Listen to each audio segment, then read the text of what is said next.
A king of the United Kingdom, a man who once stood firm through decades of pressure and the scrutiny of the entire world, now appears with a pale face, weary eyes, and hands so swollen that they are impossible to hide. He moves slowly through heavy royal ceremonies, not out of desire, but as if he is trying to complete his final duties. Outside, the mainstream media maintains a suspicious silence. There are no sensational headlines, no urgent warnings. But behind the thick walls of Buckingham Palace, a completely different story is unfolding. Power is quietly shifting.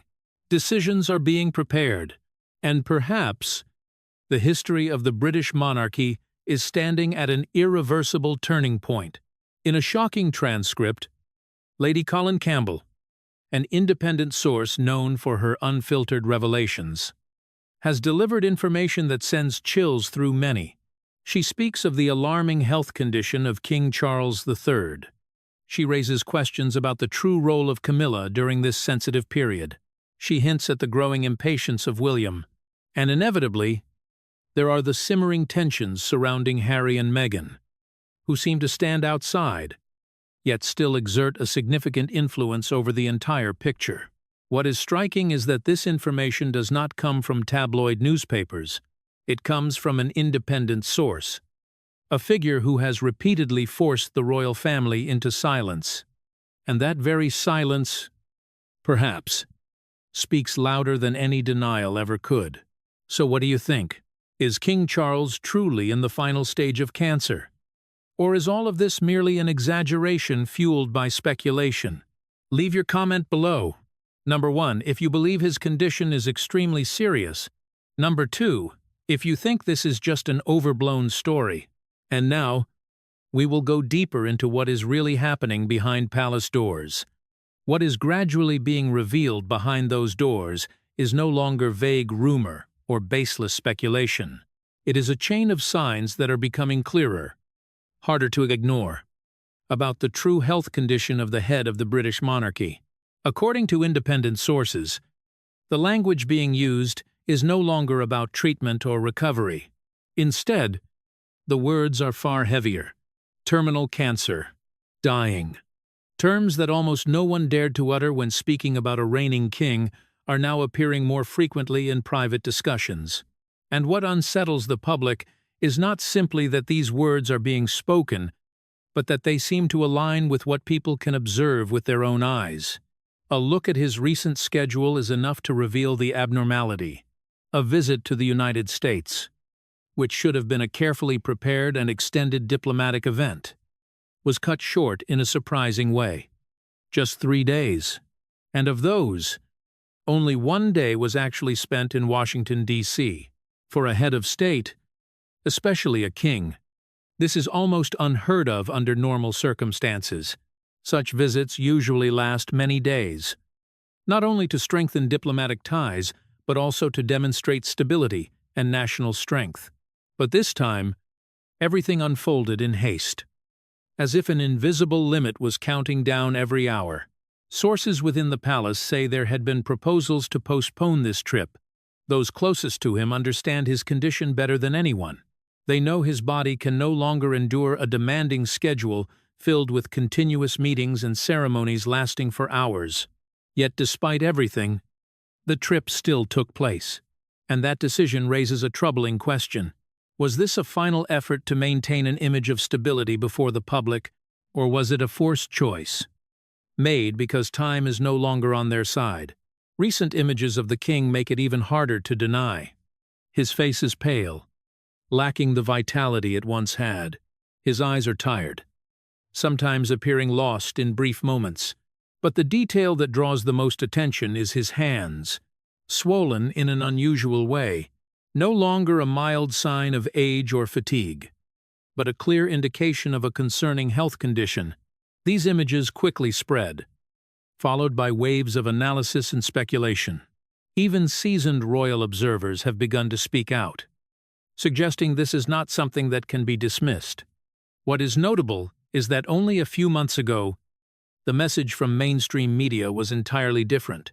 When the first reports about his health appeared, They were described as minor, a cold, a routine treatment, nothing serious, nothing to worry about. But in a short period of time, the narrative has shifted dramatically.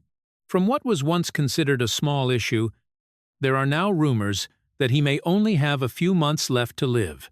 This transformation is not only fast, it is so sudden that many people struggle to understand what is truly happening. It is this gap in information that has made the atmosphere more tense than ever. When there are no clear answers, the public begins to fill the silence with their own theories. Some believe this is the truth being concealed. Others think everything is being exaggerated for different purposes. But regardless of differing views, there is one thing that more and more people are beginning to accept. The current condition of the king is no longer what it once was. His public appearances are becoming shorter, his speeches are being reduced. Activities that once symbolized endurance are now turning into visible challenges. Every step, every handshake, every smile carries a sense of weight, as if behind it lies a significant effort to maintain an image of normalcy.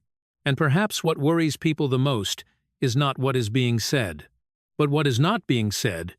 The prolonged silence from the palace, the evasiveness in official statements, the vague answers that avoid specifics, all of it creates a blurred curtain, covering a reality that many have already begun to sense.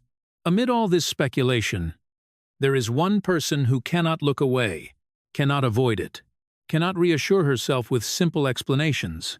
That person is none other than the woman who stands beside him in the most critical moments, Queen Camilla. And if the king condition is truly as serious as the rumors suggest, then perhaps no one feels it more clearly than she does. While the public continues to debate the severity of the king's health, inside the palace, another concern has begun to surface. And this time, it does not come from advisors or anonymous sources. It comes from the woman closest to him, Queen Camilla. According to revelations from close sources, she is said to be increasingly worried about the pressure the king is placing on himself.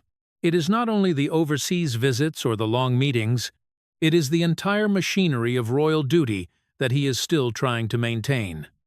Despite clear signs of exhaustion, the phrase most frequently mentioned in internal discussions is something very simple, yet deeply significant. She wants him to do less, to slow down, to stop if necessary. What is notable is that this is not an ordinary piece of advice. It is almost a plea, because according to what has been revealed, Camilla believes that public duties are gradually wearing down the king's health.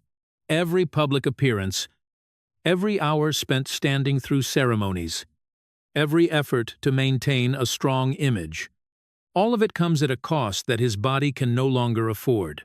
There are even reports suggesting that she has made a shocking proposal, something almost without precedent in the modern history of the British monarchy. She is said to have advised him to retire, to step back from the front stage, similar to what Prince Philip once did in the final years of his life. When he withdrew from public duties to protect his health, this idea alone is enough to shake an entire system built on the principle of lifelong duty. A king is not just an individual. He is a symbol, a continuation, an embodiment of stability. And for a reigning king to be advised to step aside is not merely a personal decision. It is a move that could change how the entire world views the monarchy. And that is precisely why Camilla's concern becomes even more significant. Because to offer such advice, she must be seeing something far more serious than what has been revealed to the public.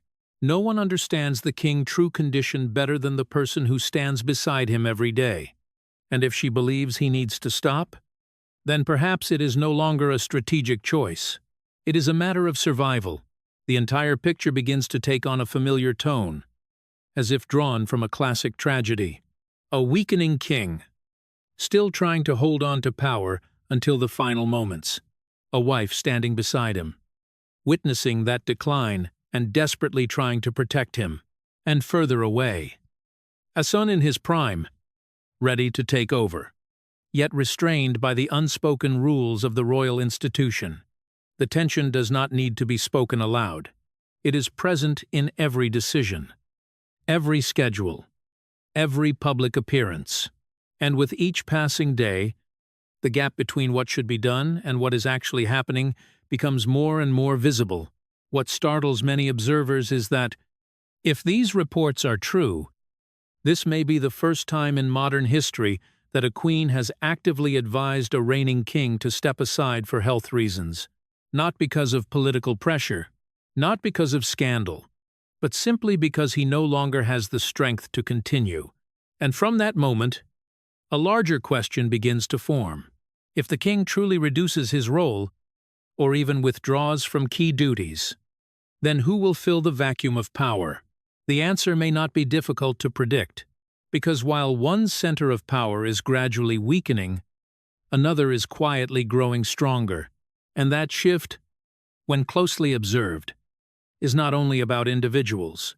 It is about an entire system, a transition that is unfolding in plain sight. Yet not everyone recognizes it.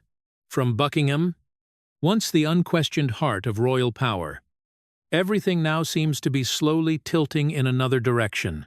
Kensington. The signs of the king declining health do not stop at images or shortened schedules.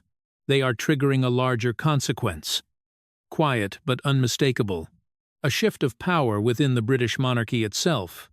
A process not officially announced, yet visible through every decision, every move, every subtle change in how the royal institution operates. For decades, Buckingham has been the undisputed center of power. Every major decision originated there. Every official message was shaped there. But now, that center appears to be shifting, not loudly, not declared, but clear enough for close observers to recognize. A new center is forming. Kensington, Prince William, once seen as a symbol of the distant future, is now emerging as a figure of the present. No longer just the heir in name, he is becoming increasingly involved in strategic decisions.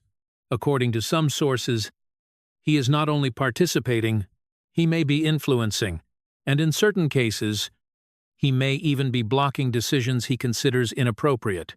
One example frequently mentioned is the prevention of a meeting between the King and Prince Harry during the Invictus event. This is not merely a family matter. It is a clear signal of who is truly controlling key royal interactions. When one son can influence whether a king meets another son, then the balance of power is clearly no longer where it once was. This shift is not happening in isolation. It is increasingly reflected in how international media are beginning to speak about the future of the British monarchy. Some major newspapers, including highly respected publications, have started using a term that once would have seemed premature: King William. Not as a distant possibility, but as an approaching reality, a transition that many believe is now only a matter of time. What is notable is that while international media appear to be preparing for this scenario, mainstream media in the United Kingdom remains strikingly silent. There are no in-depth analyses, no direct questions. It is as if there is an invisible boundary they do not want, or cannot, cross. But external sources are not bound by those limits, and according to assessments circulating in international observation circles, one figure is being mentioned more and more frequently. More than 70% of international sources now assume that the near future will belong to a new king, King William V, an assumption based not only on age or succession order, but on what is actually unfolding behind the scenes. This does not mean that the current king has completely lost his role, but it raises an unavoidable question. Is he still the true center of power, or is he gradually becoming a symbol, while real authority is being transferred step by step to his successor? This transition, when closely examined, is not a single event. It is a process that unfolds through each decision, each movement, each subtle change, which together form a much larger picture. And in that picture, the image of William is becoming increasingly defined, while the image of Charles is gradually fading. At least in terms of practical power, William's appearances are becoming more representative. His statements receive greater attention. His activities are no longer merely supportive, but increasingly directive. And most importantly, the way institutions, leaders, and the public respond to him is changing. They no longer see him only as a future king. They are beginning to see him as someone already prepared to take on that role. This creates a situation that is rarely seen. Two centers of power coexisting within a system designed for only one. On one side, the reigning king, with all the symbolism and formal authority. On the other, the heir, with strength, energy, and growing support from multiple directions. And it is precisely this coexistence that generates tensions not easily seen. Not open conflict, not direct confrontation, but differences in approach, in priorities, in decisions, differences that, over time, may lead to greater transformations. The question now is no longer whether a transition will occur, it is how quickly it will happen. And in what form? A formal transition, clearly announced, or a silent transition, where real power has already shifted before any official statement is made. And amid all these developments, there is one issue that continues to trouble many observers. Why does mainstream media in the United Kingdom remain silent in the face of such clear signs? Why are the most important questions not being openly raised? According to some sources, the answer may not lie in a lack of awareness, but in an inability to speak. Amid all the unusual signs, the troubling images, and the rapidly spreading speculation, one major question still hangs in the air. Why does mainstream media in the United Kingdom remain silent? Why are issues directly related to the health of a king not openly and frankly analyzed? According to explanations from independent sources, the answer is not simply about avoidance or arbitrary concealment. It is tied to a system of strict regulations, a legal framework that much of the public does not fully understand. These are the rules of IPSO, the press regulator in the United Kingdom, which imposes very strict limits on reporting related to personal life, especially health matters. Under these rules, an individual's health condition is considered private information, protected at a high level. Notably, this principle does not exclude anyone, not even a king. This means that unless there is clear authorization from the palace, mainstream media organizations can hardly publish or deeply speculate about the king's health without risking regulatory violation. For this reason, the silence that many are questioning may in fact be the result of a tightly constrained system. It is not that they do not know. It is that they cannot speak, or more precisely, they cannot speak freely in the way the public expects. This situation is not without precedent. In the past, when Prince Philip faced serious health issues in the final years of his life, mainstream media maintained a similar level of restraint. Information was limited, tightly controlled, and usually released only after official confirmation. This created a clear gap between what the public saw and what was actually happening behind the scenes. But at this point, a major debate begins to take shape. Because while privacy is an important principle, there is another principle that is just as important: the right of the public to know, especially when the person in question is not an ordinary individual, but the head of state, the figure who represents an entire nation within a constitutional system. Many argue that in the case of a king, health is not merely a personal matter. It can directly affect the stability of the entire system. Important decisions, ceremonial roles, symbolic responsibilities, all depend on the ability of the head of state to perform. And if that ability is seriously diminished, then the public has the right to know, not out of curiosity, but for the common good. It is precisely the gap between these two principles that has created a unique environment, one in which mainstream media are bound by regulation, while independent sources operate with far fewer limitations. And that is why more and more sensitive information is emerging from non-mainstream channels. They are not subject to ipso oversight in the same way. They can say what major newspapers cannot say, or do not dare to say. This does not mean that everything they present is accurate, but it also does not mean that it is entirely baseless.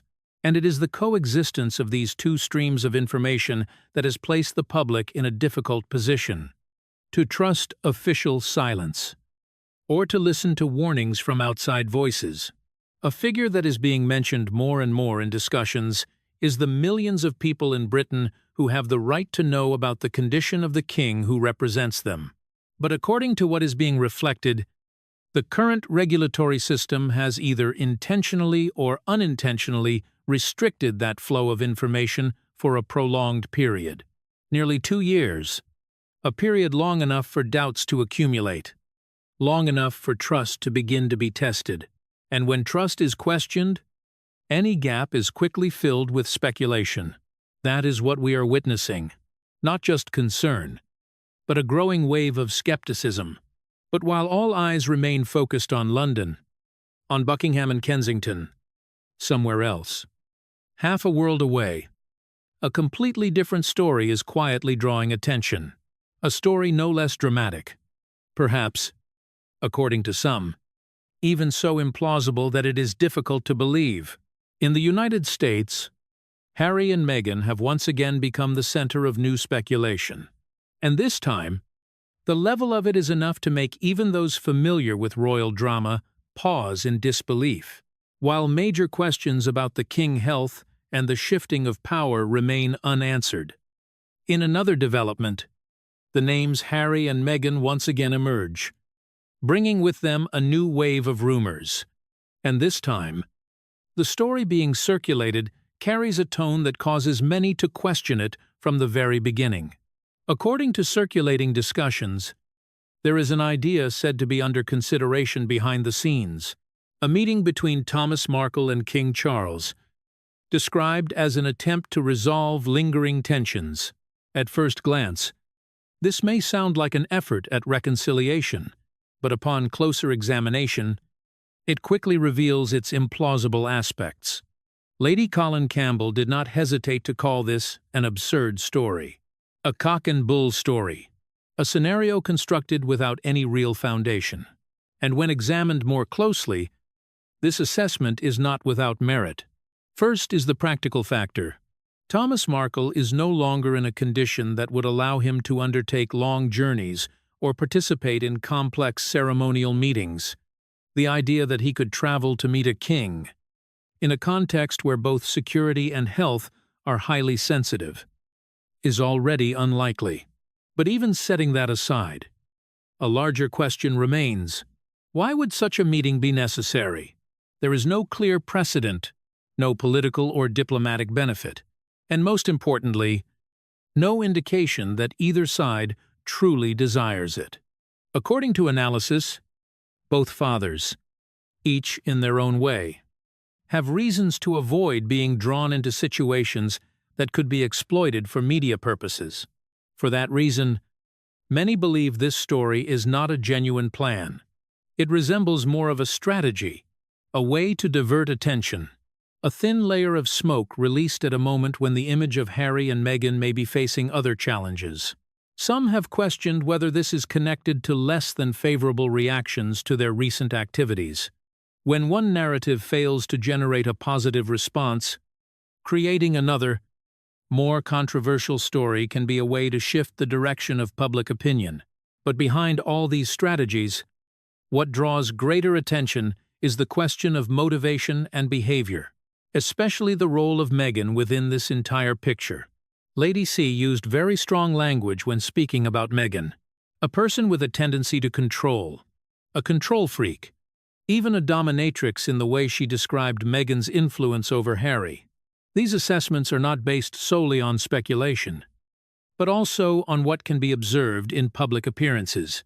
There are video clips that have circulated in which Meghan repeatedly interrupts Harry while he is speaking, not just once, but multiple times within the same conversation. In one specific instance, the number mentioned is 7 times. 7 interruptions in a short clip, where each time Harry begins to speak, Meghan interjects, redirects the conversation, or subtly but clearly signals for him to stop. For many observers, this is not simply a matter of poor etiquette. It is seen as a sign of control, a type of interaction in which one person gradually dominates, not only in speech, but in shaping the overall message. This leads to a different perspective on Harry, no longer the one in control of his own narrative, but someone being carried along, someone who may be in a relationship where control does not lie on his side. Some opinions even describe him as a victim of a partner with narcissistic tendencies, where every decision revolves around the image and objectives of one side. Of course, these are controversial assessments, but what makes them impossible to completely dismiss is that they are based on specific behaviors, observable interactions, rather than baseless rumors. And when all these elements are placed side by side, the picture becomes far more complex. It is no longer just a couple facing external pressure. It is a system of relationships in which power, image, and media strategy are tightly intertwined. But if anyone believes that the story of Harry and Meghan ends with rumors and behavioral analysis, they may be underestimating how far the tension can escalate. Because in another development, more legal and more direct, Harry is facing an entirely different challenge, a major court case, where testimonies, statements, and even inconsistencies in his own narrative may be brought into the light. A confrontation that no longer exists within the realm of media, but inside a courtroom, and this time, things may not be as easily controlled as before. While controversies surrounding image and personal life have yet to subside, Prince Harry is now facing another front, far more tense and difficult to manage. The courtroom, his lawsuit against the Daily Mail, which was expected to be an opportunity to clarify allegations of privacy invasion, is now unfolding in the opposite direction. What was initially presented as a story of being surveilled and unlawfully intruded upon is being strongly challenged by the opposing side. Representatives of the Daily Mail have firmly denied the phone hacking allegations, calling them baseless. In some statements, they have even used harsh language to describe Harry's overall argument, suggesting that what has been presented lacks a clear factual foundation. What makes the case particularly sensitive is the emergence of witnesses directly contradicting Harry's testimony. One of them is Charlotte Griffiths, a journalist who was present at the events in question. She denied that any hacking or intrusion took place as Harry described. Not stopping there, she also introduced a detail that has drawn attention, that Harry had attended parties with her during the same period, a context entirely different from the image he is attempting to present in court. These contradictions quickly raise a serious question. Are the accounts Harry is presenting entirely accurate? And if not, where does the discrepancy come from? A misunderstanding, a memory distorted over time, or a deliberate choice in how the story is being told? Lady Colin Campbell has offered a controversial but difficult-to-ignore perspective. She suggests that Harry may be experiencing a form of false memory syndrome, a condition in which memory no longer accurately reflects what actually happened, potentially influenced by various factors, including past use of alcohol or other substances. Under this explanation, what Harry believes to be true may not fully align with objective reality.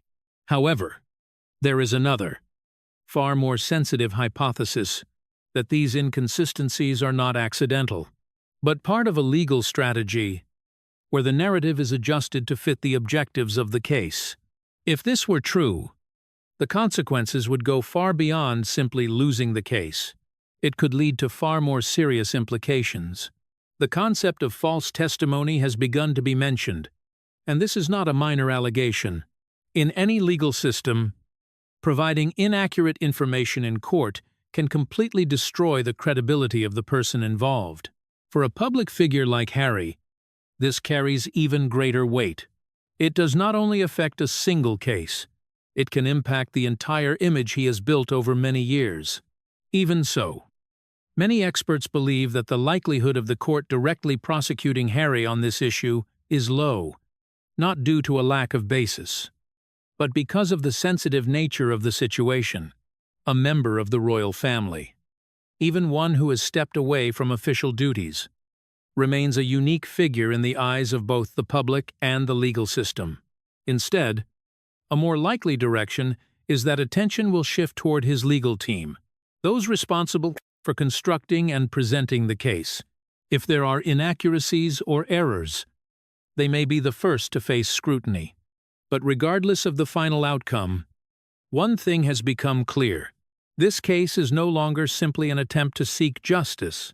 It has become a test of credibility, and in that test, the risks for Harry may be far greater than he initially anticipated. Everything we have just examined is no longer a set of isolated pieces. When placed together, they form a larger picture, clearer and far more concerning. A king whose health is under serious question, even suspected to be far worse than what mainstream media have reported. A wife standing beside him, worried to the point of reportedly urging him to reduce his duties, even to step away from the role he has spent a lifetime preparing for. A successor no longer waiting in the shadow of the future, but gradually stepping into the center of the present, as power appears to be shifting from Buckingham to Kensington. Meanwhile, mainstream media remain constrained by regulations that prevent them from fully speaking, creating an information gap that independent sources are trying to fill. And in another corner, the story of Harry and Meghan continues to generate controversy, with rumors considered implausible, behaviors under scrutiny, and a media strategy that raises questions about underlying motives. All of this now converges at a new focal point. The court case Harry is facing, where not only his narrative, but his personal credibility may be tested in the most intense way. Looking at the full picture, one feeling becomes unmistakably clear. The British royal family is no longer in the state of stability that it strives to project. It stands at a turning point, a crossroads where each direction carries significant consequences. One path is continuity, an attempt to preserve everything as it is. Another is transition, which may arrive faster than expected. And a third is uncertainty, driven by internal tensions that could lead to unpredictable outcomes. A king who may be in the weakest phase of his reign, a successor who appears ready, both in image and position, and surrounding them, secrets, gaps in information, and stories yet to be fully told. Are we witnessing the early stages of a smooth and carefully managed transition, or the warning signs of a turbulent period, where everything could change faster than anyone anticipates? The future of the royal family may no longer be a story of many years ahead. It may be decided within just a few months. And what about you? What do you think about all of this? Leave your comment right below. Number 1, if you are truly concerned about the future of the British royal family. Number 2, if you believe Harry and Meghan are putting themselves in a difficult position. Do not forget to like, share, and subscribe to follow more independent analysis. Thank you for taking the time to watch.